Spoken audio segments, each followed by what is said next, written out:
A data warehouse is a centralized repository of company data from multiple sources, and it's specifically designed for query and analysis to support decision-making.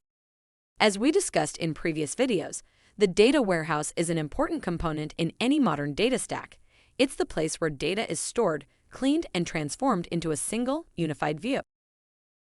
Getting the data into the data warehouse is implemented using so-called data pipelines.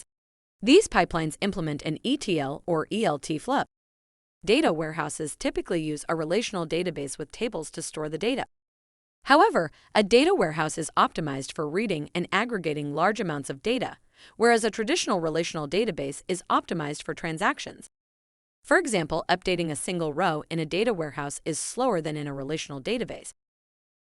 Here are a few examples of commonly used data warehouses: Snowflake, Redshift on Amazon AWS, and Google BigQuery. Data warehouses have many specific features, such as managing permissions, sharing data, etc. Let's look at two specific features in Snowflake.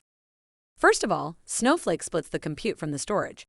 Snowflake customers only pay for compute, which means you only pay when you execute queries. The storage of the data itself does not cost money. The compute component uses virtual servers from a cloud provider of your choice. For example, you could select Amazon EC2 as the platform for your compute in Snowflake. A second feature in Snowflake is the ability to create a zero-copy clone of a database. This means that you can create a clone of a very large database in a matter of seconds. That's because the data is not physically cloned.